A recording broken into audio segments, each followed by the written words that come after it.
Bismillahirrahmanirrahim. Assalamualaikum warahmatullahi wabarakatuh.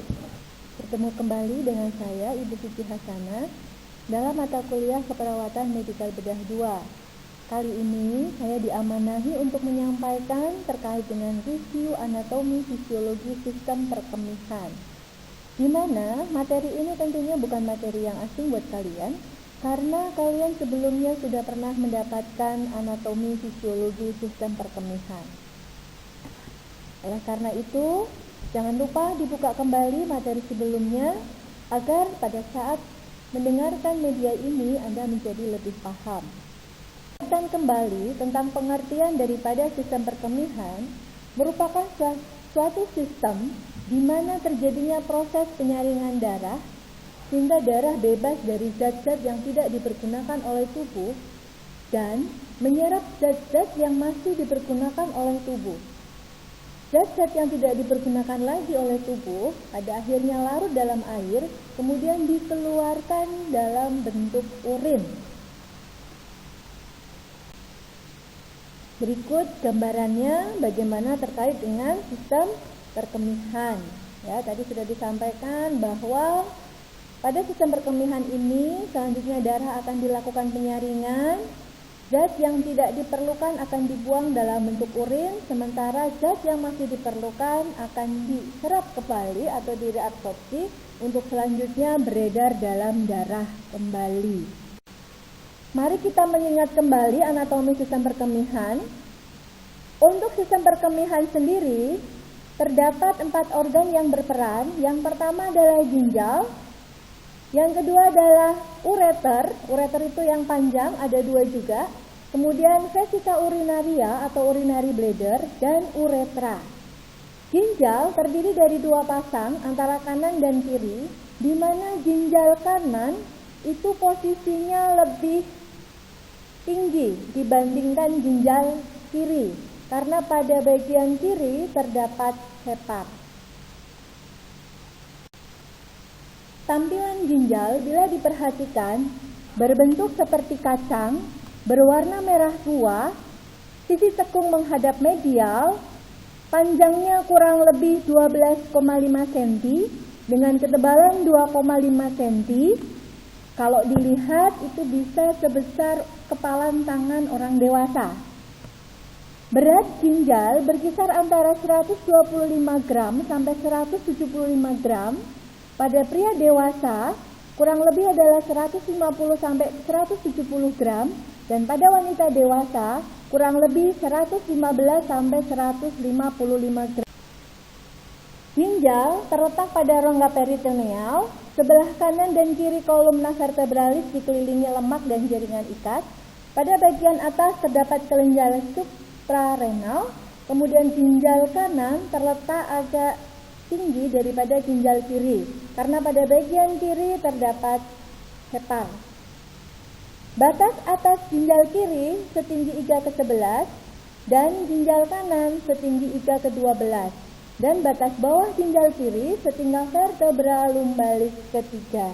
Tadi Ibu juga sudah menyebutkan di depan bahwa posisi ginjal kanan dan kiri itu berbeda. Gambar berikut merupakan ilustrasi di mana letak ginjal. Perhatikan gambar tersebut, Anda bisa melihat bahwa ginjal berada pada rongga peritoneal. Selanjutnya, mari kita mengingat kembali tentang struktur internal daripada ginjal, di mana struktur internal ginjal itu terdiri dari yang pertama ada hilus renalis. Hilus renalis ini merupakan tingkat kecekungan tepi medial ginjal sebagai tempat struktur pembuluh darah, sistem limfatik, saraf, ureter menuju dan meninggalkan ginjal. Kemudian ada sinus renalis. Sinus renalis ini merupakan rongga berisi lemak yang membuka pada hilus sebagai jalan masuk dan keluar ureter, vena dan arteris renalis, saraf dan limfatik. Yang berikutnya adalah pelvis renalis. Pelvis renalis merupakan perluasan ujung daripada proksimal ureter. Struktur internal ginjal yang berikutnya adalah parenkim renalis. Parenkim renalis merupakan jaringan yang menyelubungi ginjal, terdiri dari medula dan korteks. Medula terdiri dari piramida ginjal, korteks tersusun dari tubulus dan pembuluh darah nefron. Nefron ini merupakan unit struktural dan fungsional daripada ginjal. Yang berikutnya adalah lobus renalis. Lobus renalis, bila dilihat, tiap lobus terdiri dari satu piramida. Berikut ilustrasi daripada ginjal sendiri. Anda lihat di situ apa yang tadi Ibu sudah jelaskan, termasuk struktur internal ginjal. Di sini digambarkan ada korteks dan ada medula. Medula tadi terdiri dari piramida-piramida. Sementara korteks terdiri dari tubulus. Secara mikroskopis, ginjal memiliki satuan fungsional yang paling kecil yang disebut dengan nefron, di mana jumlah nefron ini pada tiap ginjal kurang lebihnya adalah 1,3 juta. Tiap nefron memiliki satu komponen vaskular dan satu komponen tubular. Gambar berikut mengilustrasikan bagian-bagian ginjal. Tadi disebutkan bahwa struktur fungsional daripada ginjal adalah nefron. Perhatikan, kita lihat di sini, ini nefron. Kalau dilihat, ya Anda perhatikan gambar yang seperti pipa turun ke bawah. Ini merupakan bagian nefron yang diperbesar. Ya, sebuah nefron. Perhatikan, nefron sendiri terdiri dari glomerulus untuk penyaringan, ya, jadi darah yang masuk ke ginjal akan disaring di sini. Kemudian darah ini lalu akan masuk ke dalam tubulus. Tubulus sendiri ada tubulus contortus proximal, lengkung Henle atau sering disebut dengan ansa Henle, kemudian tubulus collectivus dan tubulus contortus distal. Lalu urin keluar. Masuk kemana? Yaitu masuk ke ureter. Silahkan diingat kembali terkait dengan struktur daripada nefron. Bila diperbesar akan terlihat tampilan seperti ini. Ini merupakan tampilan dari satu nefron. Ada glomerulus, lalu ini ada kapsula Bowmannya, kemudian baru masuk ke tubulus proximal, lengkung Henle, lalu ada tubulus distal dan ductus collectivus. Silahkan diingat kembali di sini, ya, ada keterangannya. Yang warna merah, darah dilakukan filtrasi. Kemudian yang warna hijau, kemudian darah direabsorpsi kembali. Dalam hal ini adalah zat-zat yang masih dipakai oleh tubuh. Kemudian di sini lumen mengeluarkan sekresi. Lalu yang gambarnya biru itu adalah ekskresi keluar berupa urin. Ingat kembali ya, tolong dibuka lagi pelajaran sebelumnya. Selanjutnya untuk vaskularisasi pada ginjal, silakan Anda jelaskan tentang vaskularisasi ginjal sebagai tugas untuk individu. Nanti tugas masukkan ke kantong sekalsa. Ibu akan jelaskan di situ kapan terakhir Anda harus mengumpulkan tugas ini. Jangan lupa, tugasnya adalah menjelaskan vaskularisasi pada ginjal dan berikan keterangan dengan menggunakan gambar sebagai ilustrasi tentang vaskularisasi pada ginjal. Glomerulus tadi disampaikan merupakan bagian daripada nefron, di mana glomerulus ini merupakan gulungan atau anyaman kapiler yang terletak di dalam kapsul Bowman. Anda bisa lihat gambar di bawah ini. Ya, yang bergulung-gulung itulah yang disebut dengan glomerulus. Sementara ini yang menutupinya, ini yang disebut dengan kapsul Bowman. Glomerulus menerima darah dari arteriol efferent dan meneruskan ke arteriol efferent, selanjutnya ke sistem vena. Kapsula Bowman sendiri adalah ujung buntu tubulus ginjal yang berbentuk kapsul cekung dengan diameter kurang lebih adalah 200 mikrometer.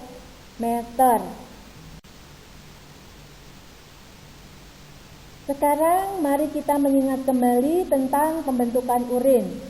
Pada gambar ini dijelaskan tentang pembentukan urin.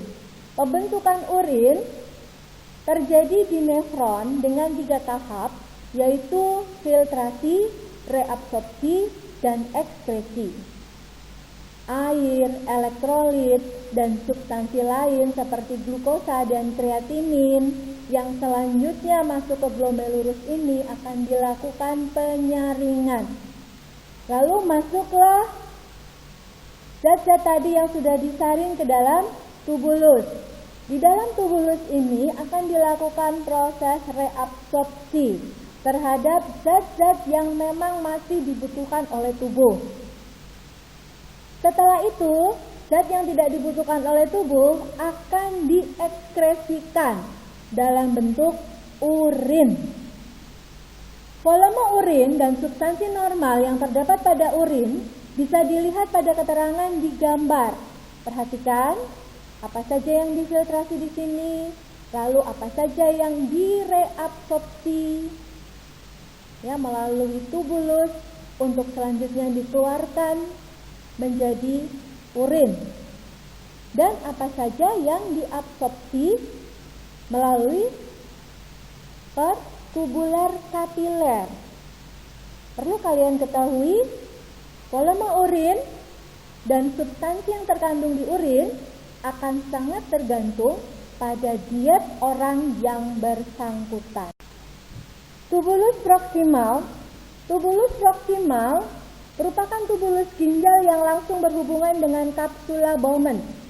Panjangnya kurang lebih adalah 15 mm dengan diameternya 55 mikrometer. Bentuknya berkelok-kelok dari korteks ke medula dan kembali ke korteks. Di sini di tubulus proksimal akan terjadi proses transport aktif natrium dan kalium. Pada lengkung Henle atau sering disebut dengan angsa Henle, lengkung Henle ini bentuknya lurus dan tebal, diteruskan ke segmen yang tipis, dilanjutkan ke segmen tebal, panjangnya kurang lebih adalah 12 mm, dengan total panjang angsa Henle berkisar antara 2 sampai 14 mm. Selanjutnya kita mengingat kembali tentang tubulus distal convoluta, yang merupakan bagian dari nefron ginjal yang berkelok-kelok dan letaknya jauh dari kapsula Bowman, panjangnya kurang lebih 5 mm. Tubulus distal dari masing-masing nefron bermuara pada ductus colligenter. Jadi dari tubulus ini pada akhirnya cairan yang masuk akan berkumpul pada ductus colligenter. Selanjutnya adalah ductus polytyphus atau disebut dengan ductus colligenter.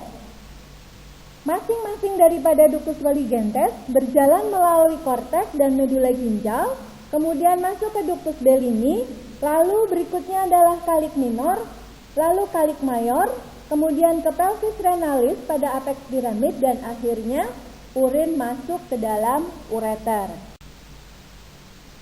Ureter.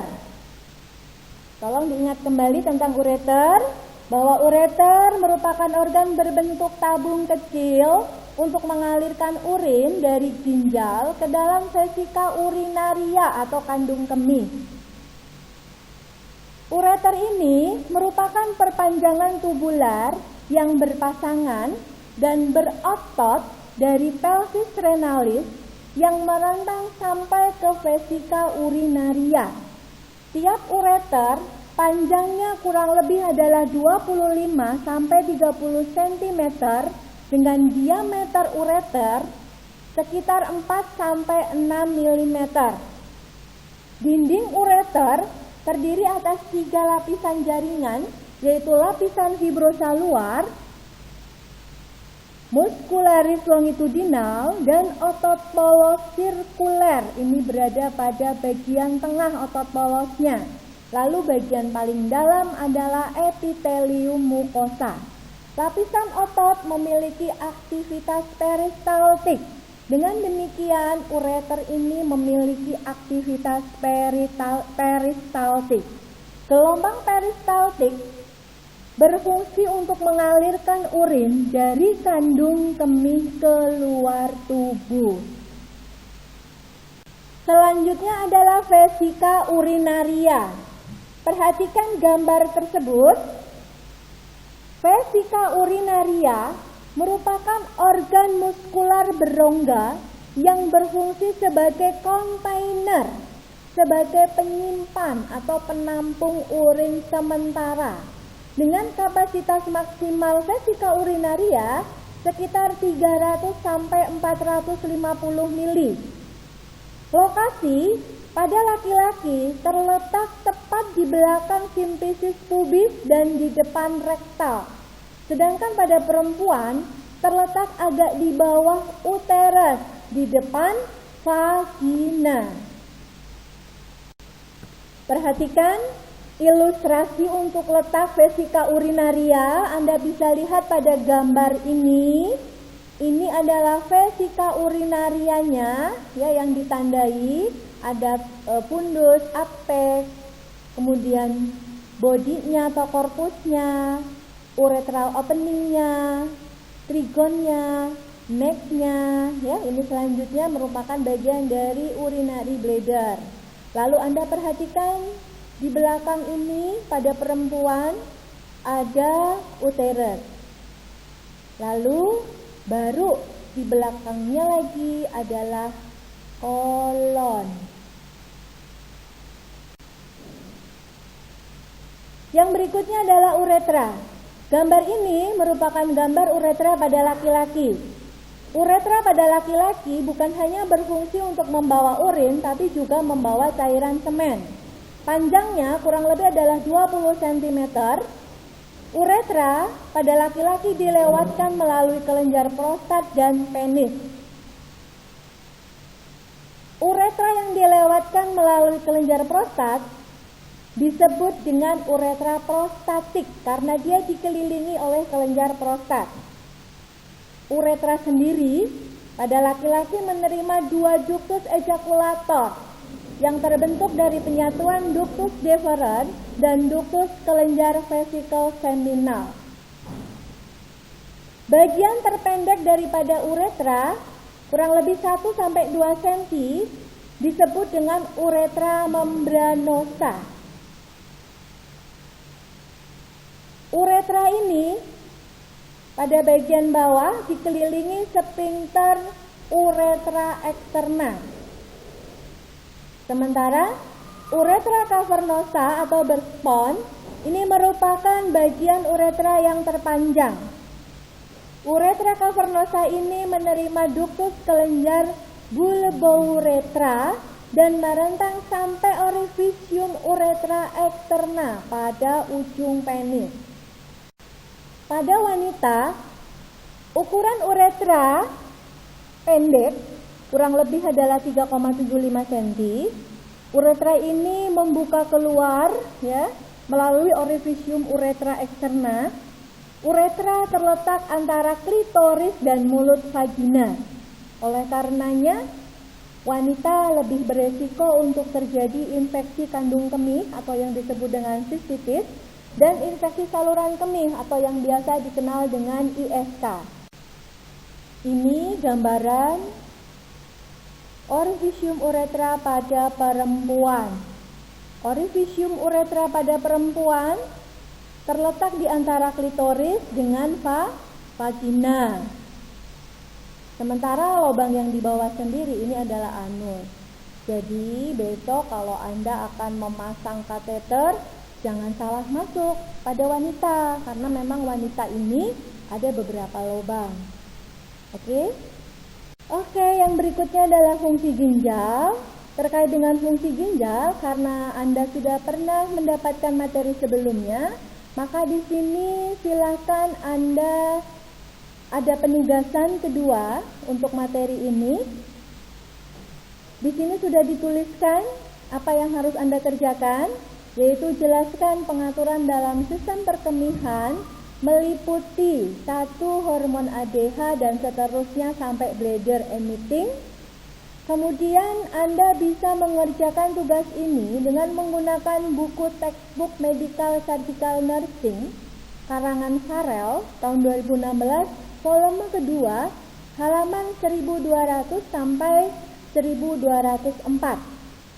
Nanti Ibu masukkan ke Sekalsa juga. Dan silahkan dikerjakan, dan kita akan diskusikan di forum diskusi untuk materi ini. Demikianlah pembahasan kali ini tentang review anatomi sistem perkemihan. Selamat belajar, jangan lupa kerjakan tugasnya, dan jangan lupa pula kuis tolong dikerjakan juga. Terima kasih atas perhatiannya. Wassalamualaikum warahmatullahi wabarakatuh.